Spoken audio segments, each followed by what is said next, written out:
بسم اللہ الرحمن الرحیم یا ایہا الذین آمنوا اتقوا اللہ ولتنظر نفس ما قدمت لغد واتقوا اللہ ان اللہ خبیر بما تعملون۔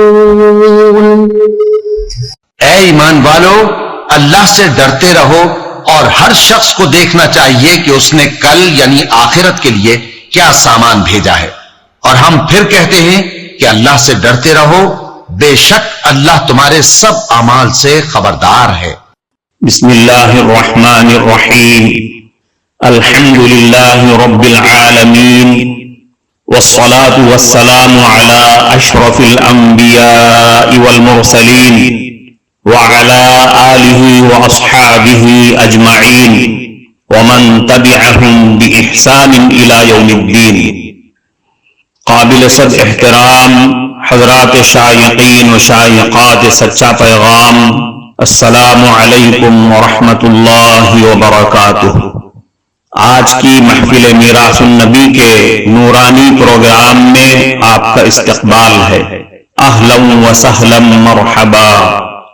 ہم آپ تمام حضرات و مستورات کا خیر مقدم کرتے ہیں۔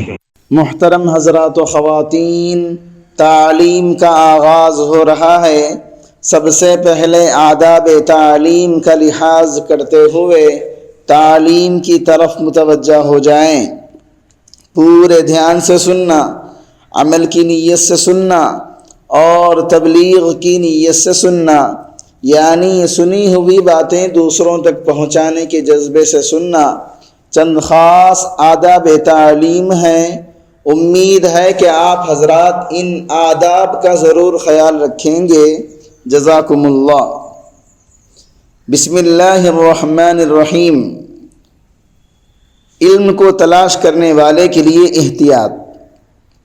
عبد الرحمن ابن قاسم رحمۃ اللہ علیہ فرماتے تھے کہ میں امام مالک رحمۃ اللہ علیہ کی خدمت میں 20 سال تک رہا، ان میں سے 18 سال ادب اور اخلاق کی تعلیم میں خرچ ہوئے اور 2 سال علم کو حاصل کرنے میں۔ حضرت شابی رحمۃ اللہ علیہ فرماتے تھے کہ علم حاصل کرتے ہوئے روتے رہا کرو، کیونکہ تم صرف علم حاصل نہیں کر رہے ہو بلکہ اپنے اوپر حجت الہی کو اچھی طرح قائم کر رہے ہو۔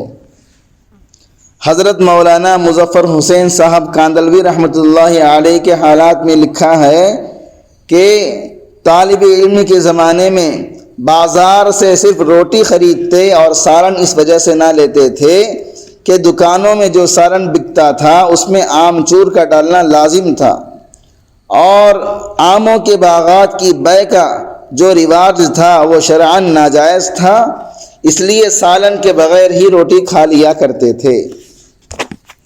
حضرت مولانا احمد علی محدث سہارنپوری رحمۃ اللہ علیہ مدرسے کے کسی کام کی وجہ سے کلکتہ گئے۔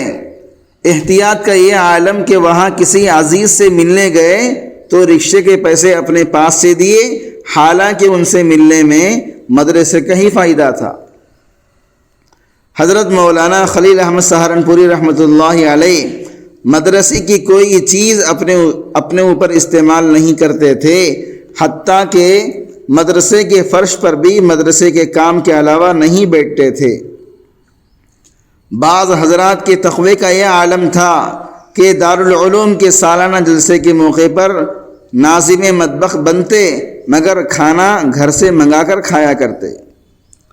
ایک طالب علم نے نماز عشاء سے تھوڑی دیر بعد ایک چراغ بجھا کر دوسرا چراغ جلا لیا اور مطالعے کے لیے بیٹھ گیا۔ اتفاق سے ایک شخص وہاں موجود تھے، انہوں نے وجہ دریافت کی تو طالب علم نے کہا یہ مسجد کا چراغ ہے، جتنی دیر اس کے جلنے کی اجازت ہے اتنی دیر اس کو جلاتا ہوں، بعد میں اپنا تیل جلا کر مطالعہ کر لیتا ہوں۔ یہ محفل میراث النبی صلی اللہ علیہ وسلم ڈیلی پروگرام ہے جو آپ سن رہے ہیں۔ شیخ الحدیث حضرت مولانا محمد زکریا رحمۃ اللہ علیہ فرمایا کرتے تھے کہ طالب علمی کے زمانے میں صاحب نسبت نہ ہوا تو کچھ بھی نہ ہوا۔ طالب علم کو چاہیے کہ اتباع سنت کا بہت زیادہ التزام کرے۔ دو طالب علموں نے تحصیل علم کے لیے سفر کیا۔ جب 2 سال کے بعد واپس آئے تو ایک فقیہ کامل تھا اور دوسرا علم و کمال سے خالی تھا۔ شہر کے علماء نے غور کیا تو معلوم ہوا کہ جو فقیہ کامل بنا وہ اتباع سنت کا زیادہ اہتمام کرتا تھا۔ امام بخاری رحمۃ اللہ علیہ نے تھیلی دریا میں ڈال دی۔ امام بخاری رحمۃ اللہ علیہ کا مشہور واقعہ ہے کہ ایک مرتبہ کشتی میں سفر کر رہے تھے۔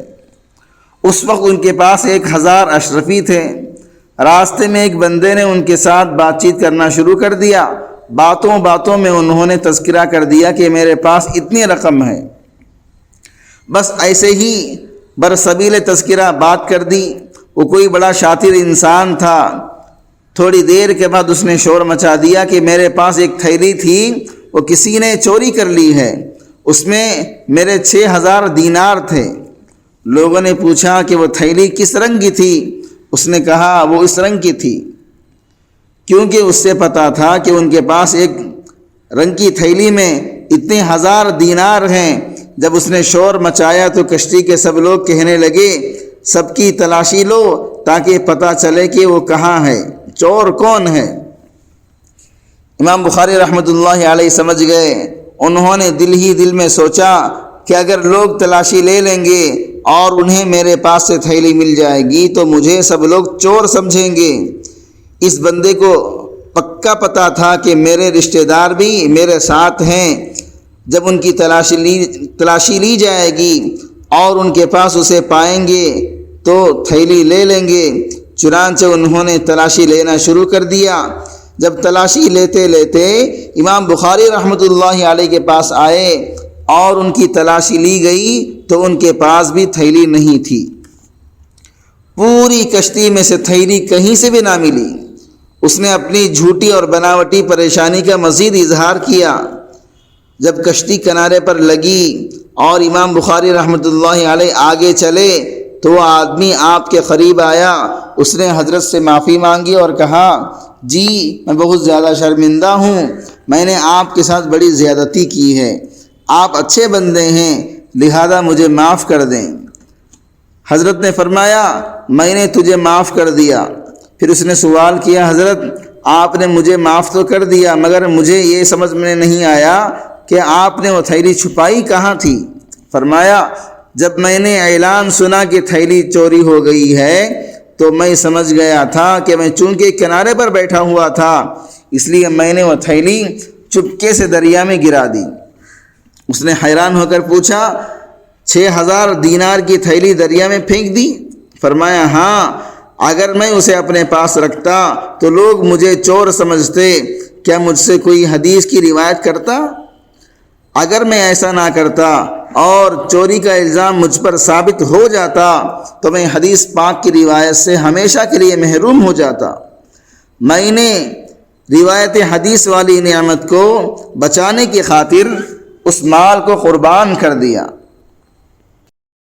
اس دینی اور ایمانی بیان کو سننے کے دوران ہی اس کو لائک کر دیجئے اور شیئر بھی کر دیجئے تاکہ دوسرے بھی اس سے فائدہ اٹھا سکیں۔ اللہ آپ کو جزائے خیر عطا فرمائے۔ تکرار علم۔ عون ابن عبداللہ کا بیان ہے کہ ایک دن ہم ام دردہ رضی اللہ عنہا کی خدمت میں پہنچے اور دیر تک علمی باتیں دریافت کرتے رہے۔ پھر عرض کیا کہ شاید آپ اکتا گئی ہوں گی۔ فرمانے لگیں کیا کہتے ہو؟ ہر کام میں میری نیت عبادت کی ہوتی ہے، علمی مذاکرے سے زیادہ مجھے کسی کام میں لذت نہیں ملتی۔ حضرت علی رضی اللہ عنہ فرماتے ہیں کہ علمی گفتگو کرتے رہا کرو تاکہ تمہارے رتبے ظاہر ہوں۔ میر سید شریف جرجانی رحمۃ اللہ علیہ علامہ قطب الدین رازی رحمۃ اللہ علیہ کی خدمت میں اس وقت پہنچے جب وہ بوڑھے ہو چکے تھے۔ انہوں نے آپ کو اپنے شاگرد عزیز مبارک شاہ کے پاس بھیج دیا۔ عام طور پر لوگ ان کو مبارک شاہ منطقی کہا کرتے تھے۔ انہوں نے میر صاحب کو اپنے حلقے درس میں صرف سماع کی اجازت دی، پوچھنے اور قرات کرنے کی اجازت نہ دی۔ ایک دن مبارک شاہ رات یہ دیکھنے چپ چاپ نکلے کہ طلبہ کیا کر رہے ہیں۔ جس حجرے میں، جس کمرے میں میر صاحب رہتے تھے، وہاں سے آواز آ رہی تھی کہ کتاب کے مصنف نے یہ مسئلہ اس طرح لکھا ہے، استاذ نے اس طرح بیان کیا ہے، اور میں اس مسئلے کی تقریر یوں کرتا ہوں۔ مبارک شاہ رحمۃ اللہ علیہ کان لگا کر کافی دیر تک سنتے رہے میر کی تقریر، اور محظوظ ہوتے رہے۔